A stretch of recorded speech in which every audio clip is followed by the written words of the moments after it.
Today we are going to talk about worldview. How is it that you see the world? You probably take it for granted because you take it for granted. We all do. We have the language we speak in our head, and we think we can translate other languages directly, not understanding that our language kind of even shapes how we progress and how we see ourselves.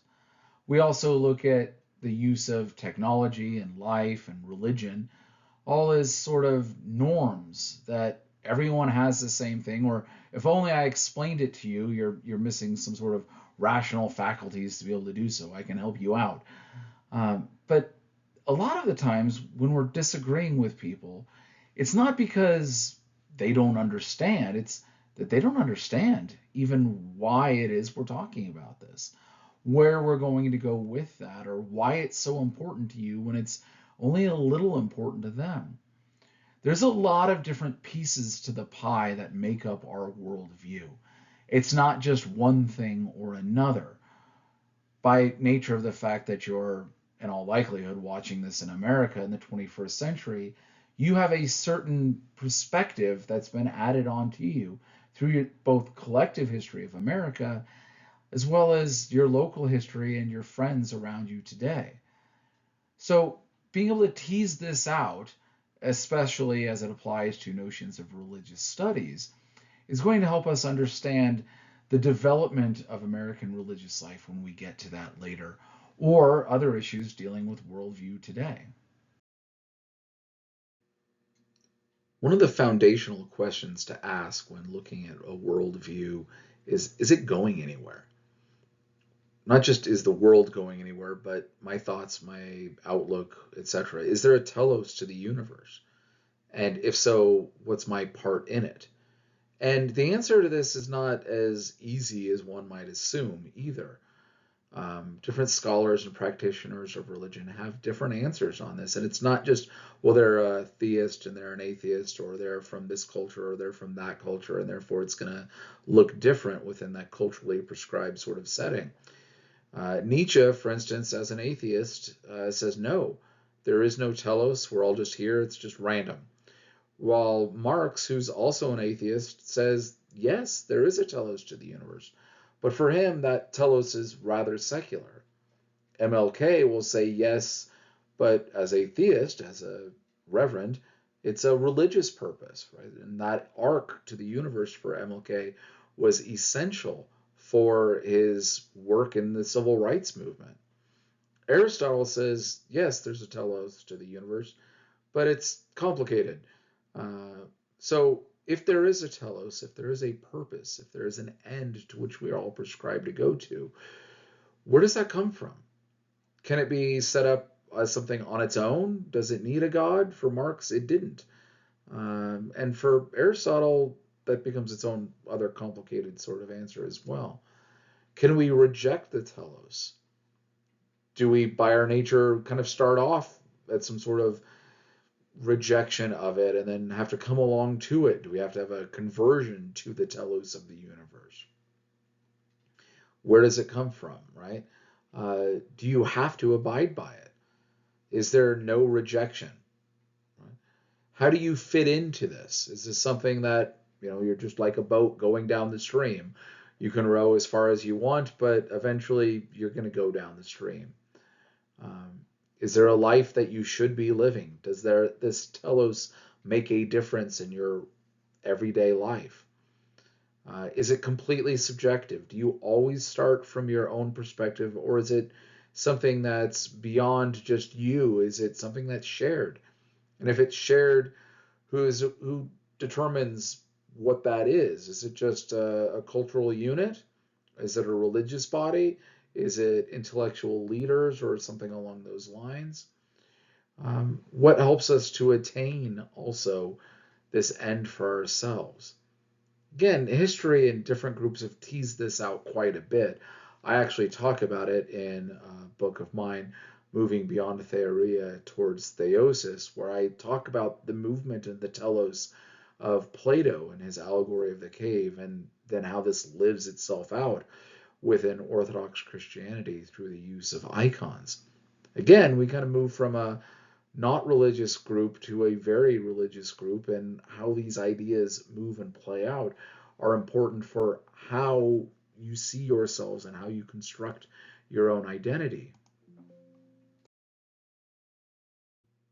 Our worldview is constructed by a lot of just basic foundational questions that we don't even stop to think, right? How many lives do you have? This is something that you all have an answer to, and you kind of construct what you're doing in your day-to-day life based on that, right? Do you have only one life, right? YOLO, you live once, or are you constantly reincarnated? Do you have an infinite number of lives or a finite? Do you get, three and that's it, right? And you got to figure out what to do next. Can you get an extra one if you do well or don't do well? This is just kind of built into how you see the world, because the answers to these questions make a big difference. Is there a final life? And what does that mean? And how does that look? Right? If you do get more than one life too, are they all exactly the same? Right? There is this myth of eternal return about you having to live this exact same life over and over and over again. Is that something that you're going to be happy with? And if it's this exact same life, what is it you need to do? How is it you should live? What happens when you die is another foundational question. What is death in of itself? And after you die, is there another life after this one? What does that mean if everyone dies? Does that mean you're nothing of something? Is there a life after this life, or do you just get put in a box and put into the ground? Who are you really within this larger sort of scheme of things? What makes you you? This, again, we kind of take for granted these things, but actually discussing them and trying to figure them out is important. Are you your mind? Are you your body? Are you your spirit, your soul, your thoughts? None of those? All of those? You're going to say you're a person, right? That's probably a good start. But what's a person? Do you know what the word means? Right? That person originally means mask or face, right? That is your persona, as we usually will kind of see it today. But the word has moved and evolved outside of just a mask that's being on to talk about a hypostasis of an essence, which again are words that need defining, but an individual of a larger shared group. So then what is that essence of which you as a person are shared with? What is man is a question that philosophers have talked about for as long as we have any written philosophy, and probably before that as well. Is man essentially a religious being? Is that how we should define man? Why is it we find things that look religious all over the world? Why is it that even modern secular ideologies tend to have many of the hallmarks of what we would identify as a religion? Why is it that atheists tend to evangelize? Is there this need or this push or this, essential part of who we are that is religious, even if we might not personally be so? Have you ever asked yourself why mankind has moved from hunter-gatherers to cities? This is important because why we've moved from one mode of living to another is kind of a foundational story and a foundational understanding. It changes what our worldview might appear to be. There's myths in every society, practically speaking, of the founding of its capital city, or the founding of its people, or where they migrated from, and what usually a purpose is going to be there. These early and foundational cities mean something in shaping the world view of who they are. The oldest cities that we've discovered Ain Ghazal is east of Jericho, was founded sometime around 10,300 BC. It's the oldest continuously inhabited human site that we've actually discovered. It's near Jericho in Palestine today. Others date back to somewhere else in the 10th century BC and are often found in and around the Mediterranean, as well as the area around Babylon. Ur is one of those, Eridu, etc., and those ones are actually far more recent. What do they all have in common is that they're built somewhat near a floodplain, which made early archaeologists and anthropologists debate what was the actual cause of why people settled in those locations. For a lot of people, the debate was actually, is it beer or is it bread? Why is it they came? Is it, they're wanting wheat? And what is this wheat going to do? Or, some other grain along these lines? Are they going to ferment it or are they going to bake it? And a lot of people cited actually on the beer, not on the bread. But again, debated, kind of a fun sort of argument to have. Then archaeologists really started to look at Göbekli Tepe, which represents one of the first permanent human settlements that exist. And then a few of the other ones as well. And they actually saw that grain is a later development, likely about 2,000 years later. They discovered that the reason for permanent settlements was not actually agricultural at all. Instead, it was ritualistic and cultic. If you look at the monoliths, right, these structures of stone standing here, it kind of looks like Stonehenge in and around with that. We have, on top of other things, carvings of animals. And we don't know exactly why these are here, if there's signs for hunting or migratory signals or anything else along these lines. But what we see is that these structures existed before grain, while they were still hunter-gatherer in their nature. Cities were therefore not founded for resources or commerce or anything other than this as a permanent place of pilgrimage and ritual sites. The reason why these cities were here is that the floodplain would attract these animals just as it made cities be able to grow up in them as well later on. It's actually religion which came before cities, and by many estimates today would have been the cause of cities.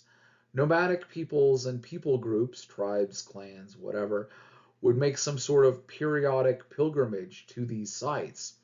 And so the need to service those pilgrims and the ritual needs of that site actually gave birth to permanent settlement.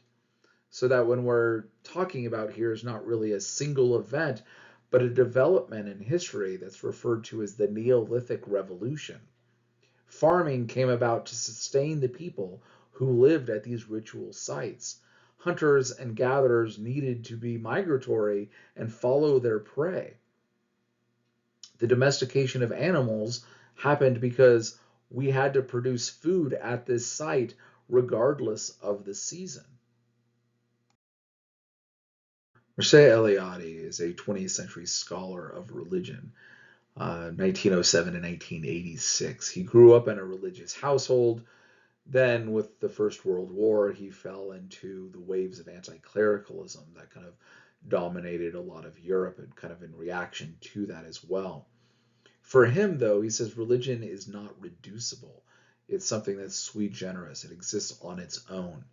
It is not a psychological problem, but it is something that exists on its own. As such, religion, or the sacred, is something that needs to be encountered, not explained or created. These encounters he is calling hierophanies. A hierophany is a manifestation of the sacred and the breaking of the veil between the sacred world and this one that we have.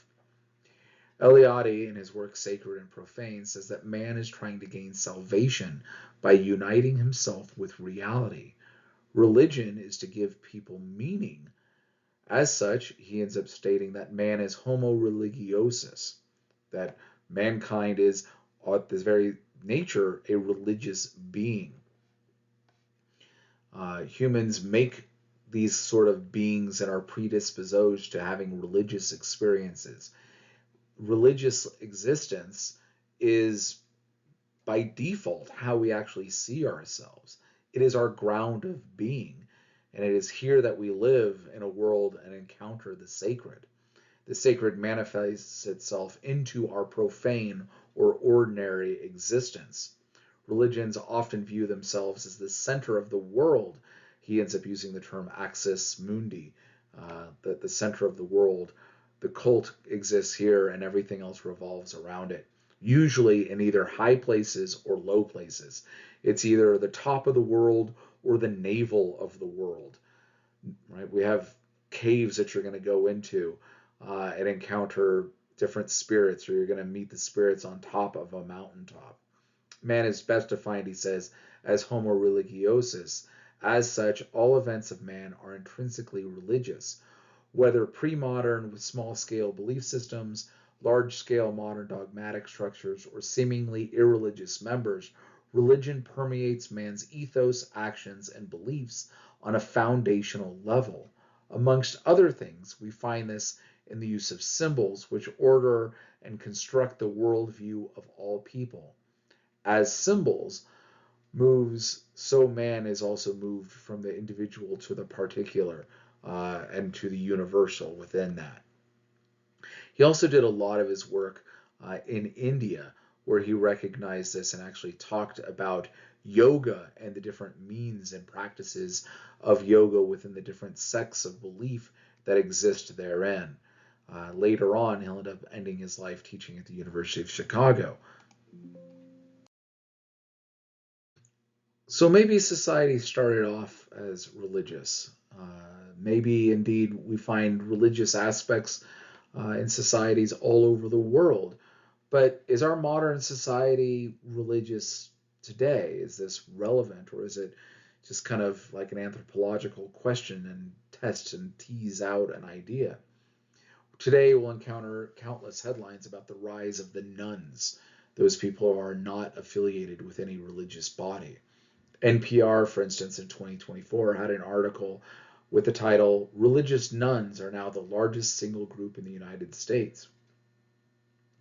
They are more prevalent in America amongst adults than Catholics at 23% of Americans, or evangelical Protestants at 24%. Most nuns will say, though, that they do believe in God or a higher power, but very few actually attend any kind of religious service. Demographically, nuns also stand out from the religiously affiliated. Nuns are generally young, about 69% of them are under the age of 50. They are also less racially diverse. 63% of nuns are white. Similar studies by Pew and other groups such as the Religion Research Institute have found that people of color are far more likely to say that religion is important in their lives. Pew's headline at the same time read, Has the rise of religious nuns come to an end in the United States? Based on the same data, different perspectives are looking at it from a different sort of perspective. In 2022, the number of nuns was actually higher at 31%. The answer is really rather complicated, depending on which area and demographic we're looking at and what information we're gathering from that as well. If we look at weekly attendance as opposed to affiliation, we have actually seen a rise in religious adherence. Barna put out some stats which states that as of 2023, 39% of millennials report attending church weekly, which is up from 21% from their own study in 2019. So a trend that's definitely moving up.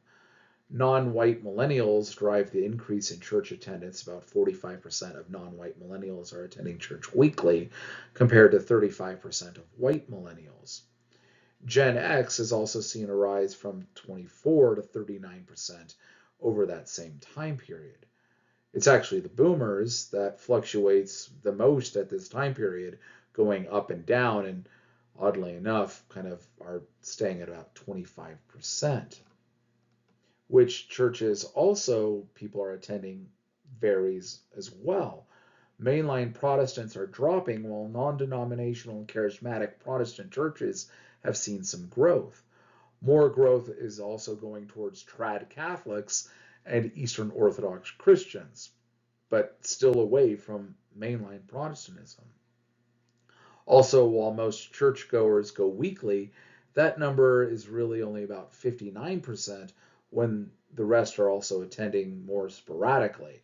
For instance, from Gallup, 20% of Americans attend church every week, while 41% of Americans show up at least once a month or more, and 57% of Americans, according to Gallup, seldom or never are in religious services. So we have quite a bit of overlap between those who go monthly and also those who, kind of occasionally show up.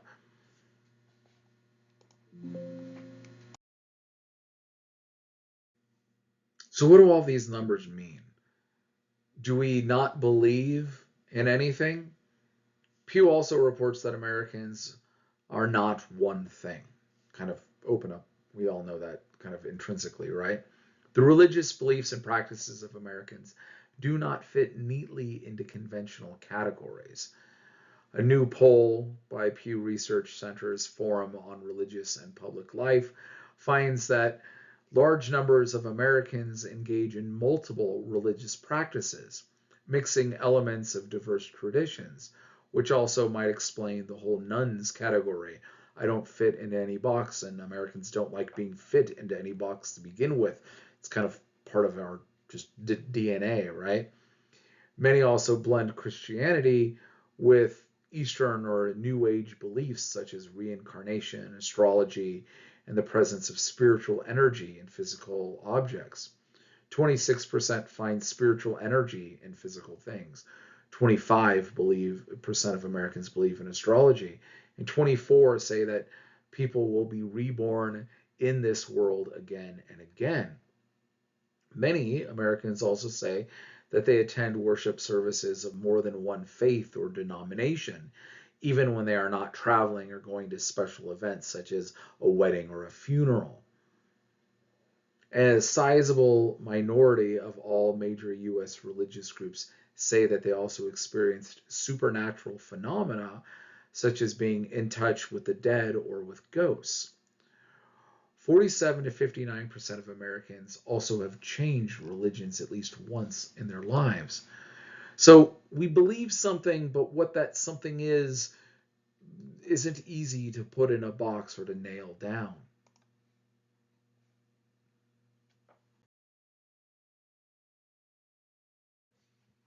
Even within our own lives, we might need to tease out what it is that we believe.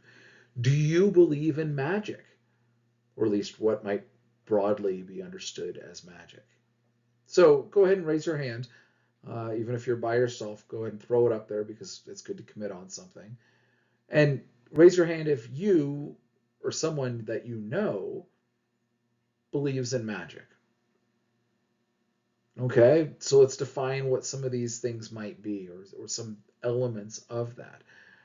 You ever knock on wood for good luck? Wish on a star?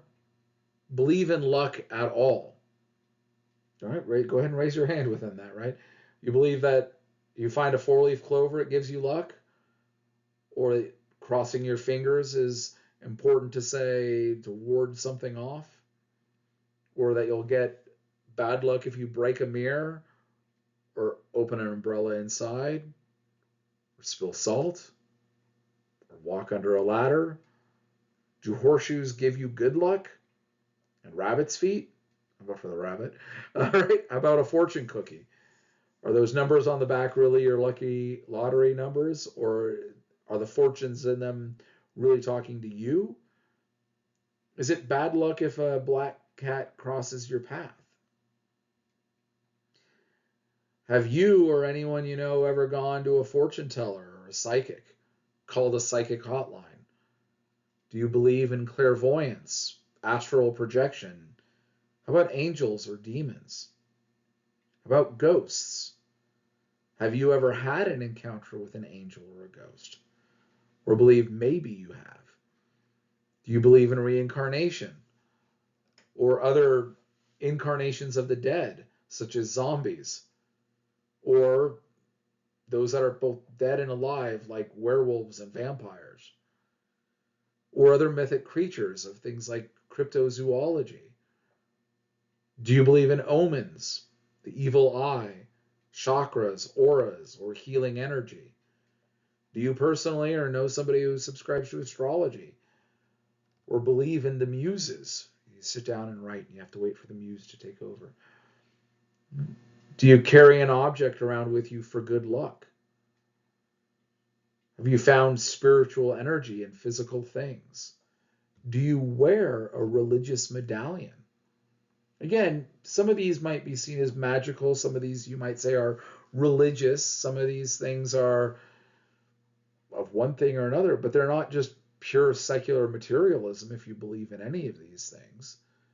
So maybe you don't fit exactly into one category, maybe you firmly do, but most Americans kind of pick and choose some of these things, at least to a certain extent. George Glenluck points out that Americans are very religious if we follow the understanding of religion and magic advanced by Bronislaw Malinowski in his fishing magic that he found amongst the Trogrianders. That is, he's a functionalist of this type, and we'll address functionalism later. But for Glenluck, we see that Americans believe in magic. Following the routines of a AAA pitcher, Glenluck asked him which part of the ritual was most important.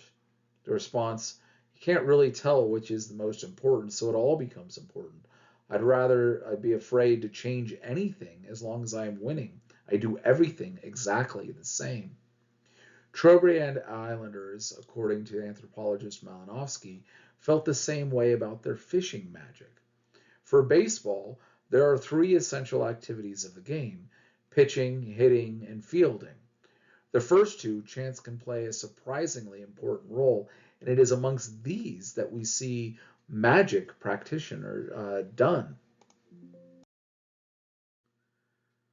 The most common way players attempt to reduce chance and their feelings of uncertainty is to develop and follow a daily routine.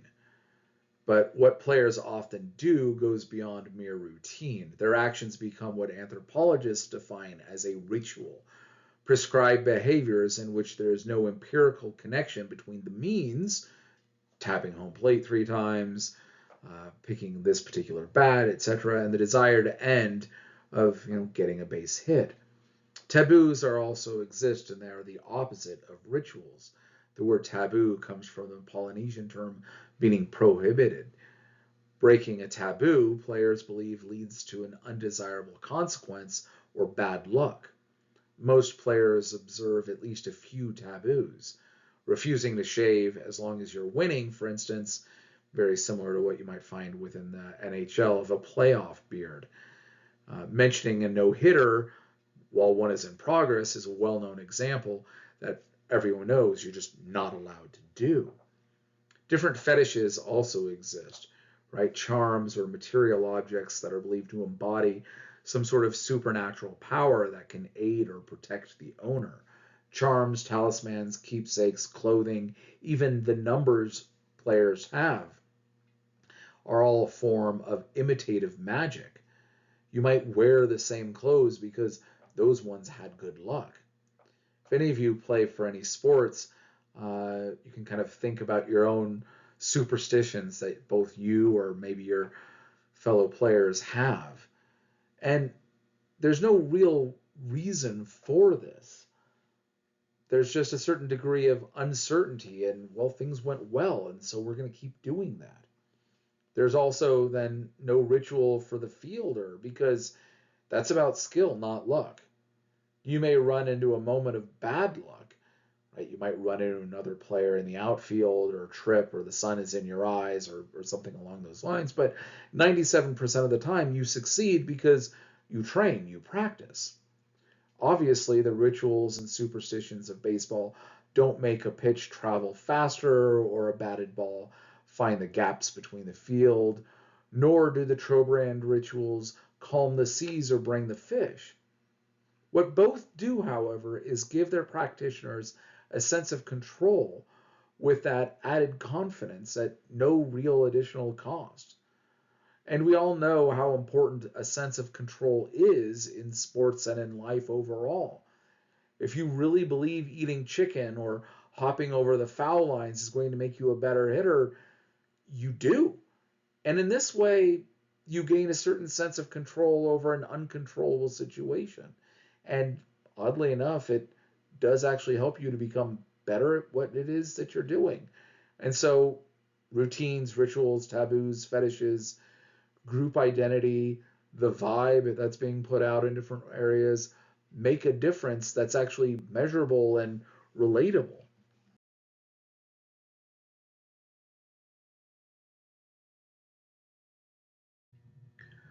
One key aspect of the modern worldview that most of us hold is to some degree of secularism, that this becomes what societies move to.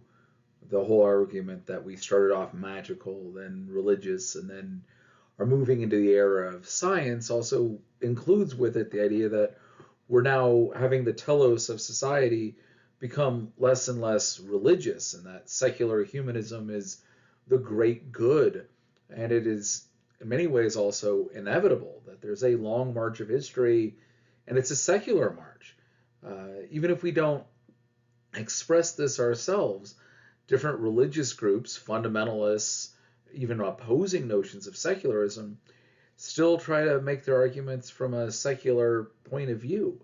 They're arguing in the language of secularism.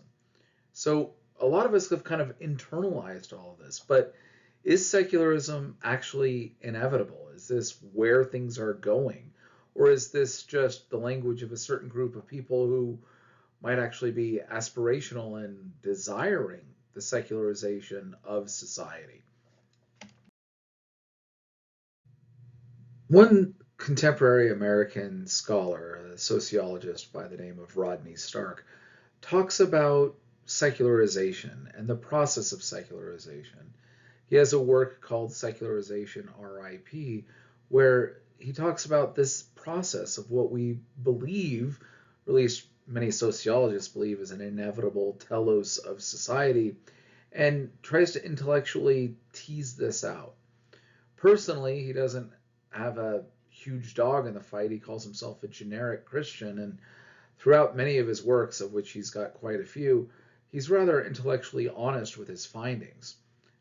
He might bolster one side and the point, out the failures of others, but he tries to do so in a readable way that explains it, and beyond what many of the other sociologists in the field of religion might do. The work he ends up addressing the argument that religion is not dead or dying, but it's actually secularization that is doomed to failure, not religion itself. Today, it appears fashionable that many scholars will believe that religion and the age of faith are just notions of nostalgia, a sort of leftover or survival from medieval times. But if we were supposed to outgrow religion, shouldn't we have done that entirely by now? And what would that look like? And are we more scientific, or were any of the age of pure science ever pure? The view that religion is doomed to failure is known as the secularization thesis. And it's not actually a new idea. It actually has existed for quite a long time. It's not a 19th or 20th century invention. It actually goes back to the 17th century. And its earliest proponents were the British, and the movement kind of grew in popularity after the restoration of King Charles II to the crown in 1660. This made sense because the radical Puritans had just overthrown the king, Charles I, and he lost his head. And it was an outgrowth of largely religious fanaticism. Now that cooler heads, still wanting to be attached to their necks, were prevailing, they wanted to calm down the sort of fervency that existed. This also made a lot of sense because it's Charles II. Charles I, his father, was the one who lost his head.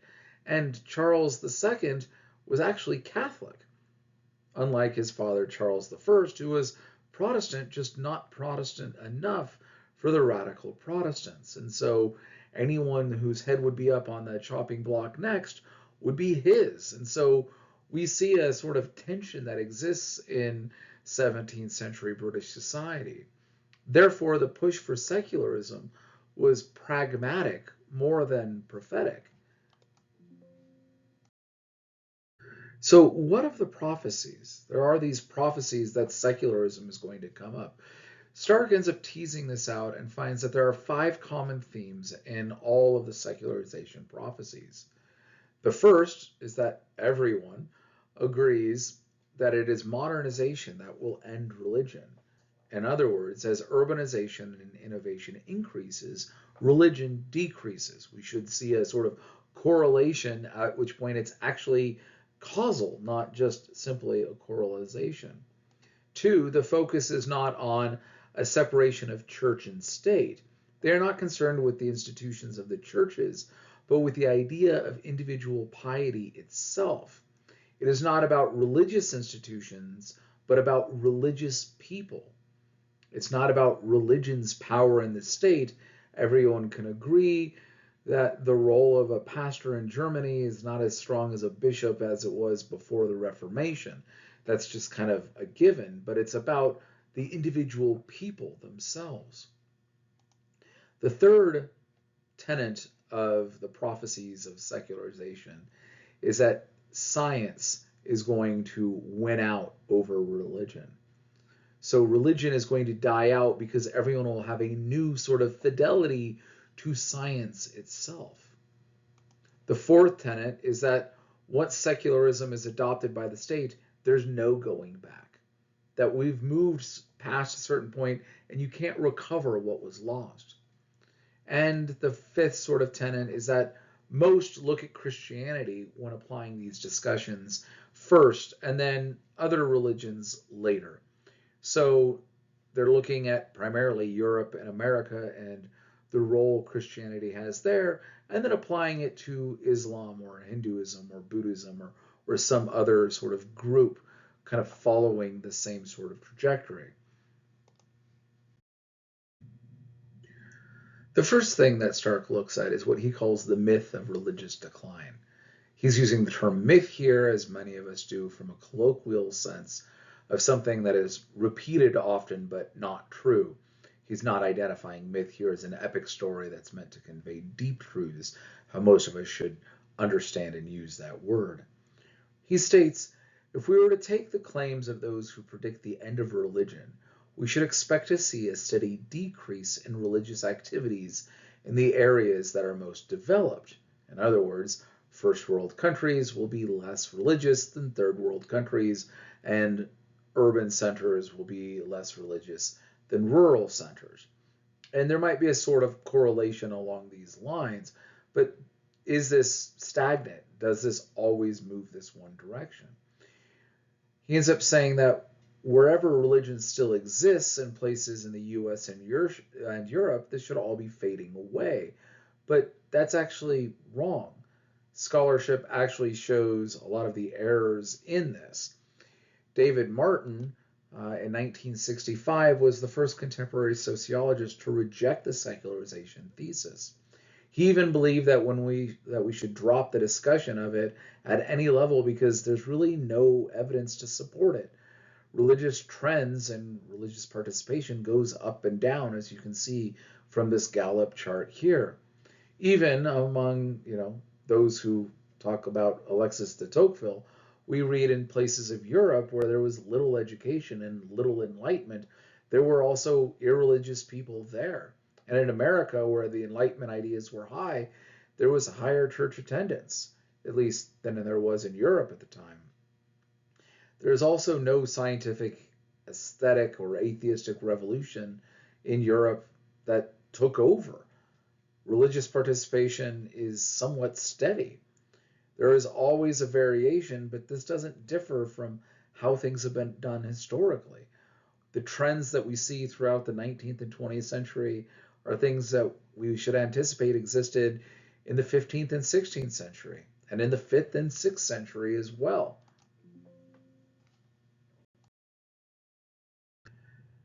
Everyone knows that once upon a time the world was religious and far more pious than it is today, right?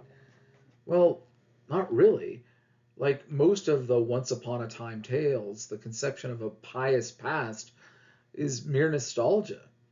We are expecting that we're less religious today, and this somehow proves the secularization thesis, but we were never that religious to begin with, at least not in the formal systemized way that we're expecting to see today.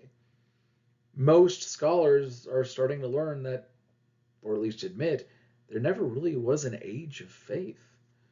Writing in the 11th century, the English monk William of Malmesbury complained that the aristocrats rarely attended church, and even the more pious among them attended Mass at home and in bed.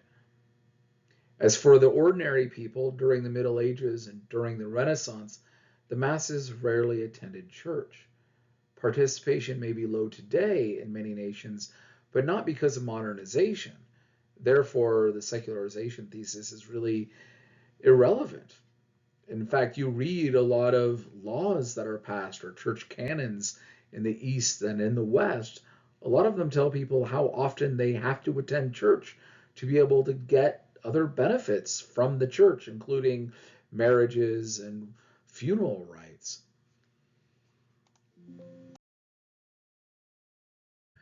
In many ways, the people weren't terribly pious because they didn't have to be. There just wasn't this sort of push or drive for them to do so. It was the elites that usually Christianized when a nation did. This sort of idea that everyone was once religious back in the day had the understanding that everyone just adopted the new religion when Christianity spread into Europe. Areas of Europe didn't Christianize until as late as the 14th century when we're talking about the Baltic states. And the failure of the early church to Christianize the outer reaches of the empire and the rest of Europe is entirely in keeping with the market model of religiousness that Stark and others end up advocating for. When a country became Christian, it being only the nobility, and that gave some rights to the church that it didn't have before, but it actually didn't go out and force everyone to convert or die. It rather just set up a new structure that had to then slowly win over that audience. Stark maintains that when Christianity became official, it actually served in many ways to reduce the growth rather than to accelerate it, as missionary movements did not always occupy it, and in many times Christianity was placed alongside other previous beliefs where it had to compete with those and ended up showing how that it would work anymore. Rodney Stark ends up developing and demonstrating that most people were not attending church during the Middle Ages. The evidence of audits and how often people go demonstrates this rather clearly, that there was never any age of faith.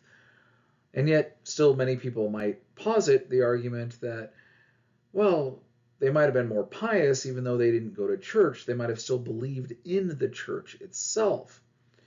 But most non church attending medieval Christians were probably as much Christians as they were pagans, is at least what he ends up arguing. Or possibly that their faith needed organization and they needed to go to church, but just didn't because of other issues of life. Or they viewed their religiosity as something that they did not really require any sort of organization.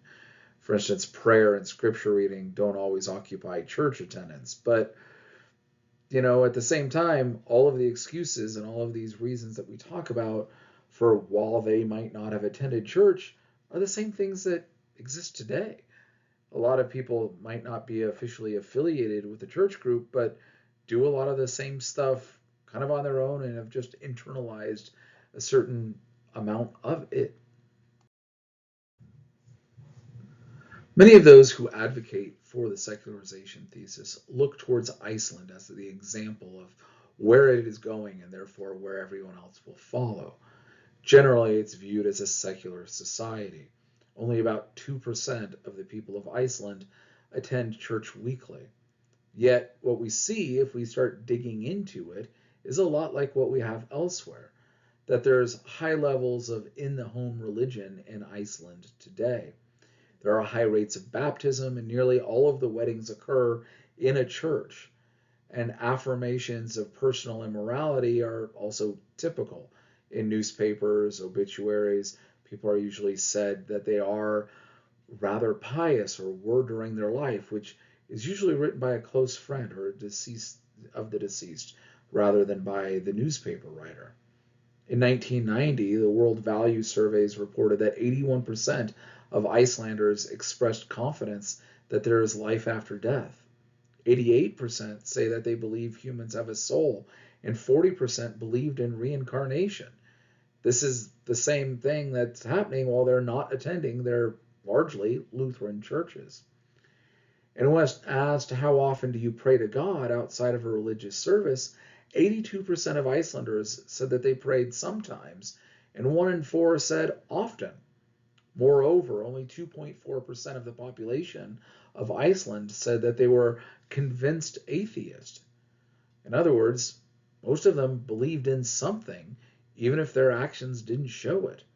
The spiritualism that exists, that's extremely widespread in Iceland, is popular amongst even the leading intellectuals and the academics. One of the tenets of the secularization thesis is that science is going to replace religion. If this is going to be the case, we should expect that scientists as a group are not very religious. At a superficial, quick glance of the whole situation, this might appear to be the case. But if we dive down deep, what we'll actually see amongst American academics is that the proportion of themselves that regard themselves as religious is higher the more scientific their field. In other words, the harder sciences, as it's broadly called, what we would see as the more sciencey things, physics and math and those, than what this would be the soft sciences or social sciences. The harder sciences are actually more religious than the softer sciences. Physical and natural scientists, including mathematicians, are more than twice as likely to identify themselves as a religious person as are anthropologists and psychologists.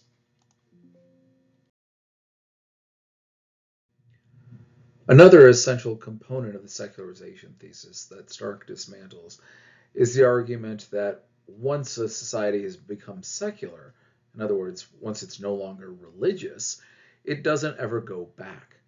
And yet, we have a great example of how this might look differently with the fall of the Soviet Union.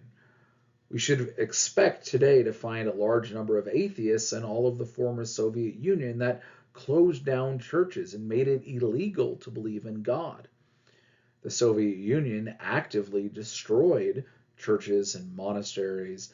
They took religious items such as icons and Bibles and whatnot and burned them or shot at them and made public display of the irreligiosity of them.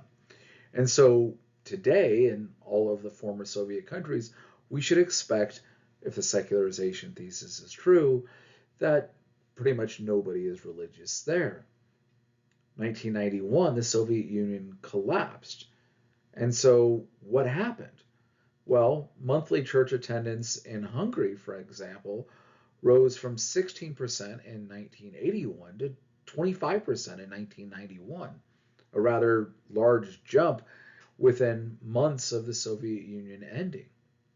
The percentage of attending less than once a year fell from 62% to 44%. So people are attending church more and more. And the percentage of Hungarians who said they were convinced atheists fell from 14% to 4%. In Poland, during the 80s, there's a huge revival of Catholicism. That was, in fact, one of the reasons for the disintegration of the communist state there. There was a society that said, no, we're no longer doing this, and faced a revival. In Russia, 53% said they were not religious in 1991, And yet, in 1996, this fell to only 37%. As Andrew Greenlee so aptly put it, after more than 70 years of militant efforts by the state to achieve secularization, St. Vladimir has routed Karl Marx.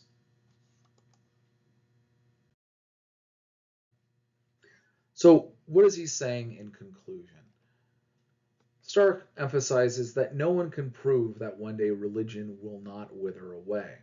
Perhaps indeed the day will come when religion has been relegated to the memory of and museums. If so, however, this will not have been caused by modernization, and the demise of faith will bear no resemblance to the process postulated by the secularization doctrine. Therefore, once and for all, let us declare an end to the social scientific faith in the theory of secularization, recognizing that it was the product of wishful thinking and not actually based on hard science. Here he then points to Peter Berger, who states, I think that I and most other sociologists of religion wrote in the 1960s about secularization was a mistake. Our undying argument was that secularization and modernity go hand in hand. With more modernization comes more secularization. It wasn't a crazy theory. There has been some evidence for it, but I think it's basically wrong. Most of the world today is certainly not secular. It is very religious.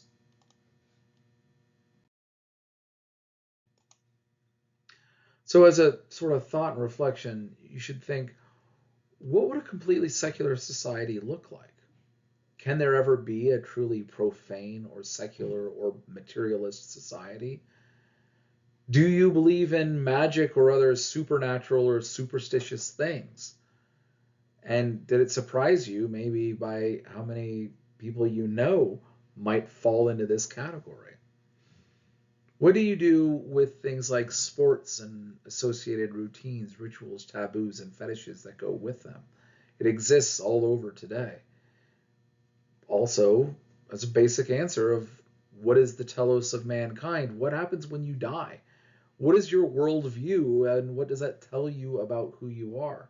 What is it to be a man? And what makes you you?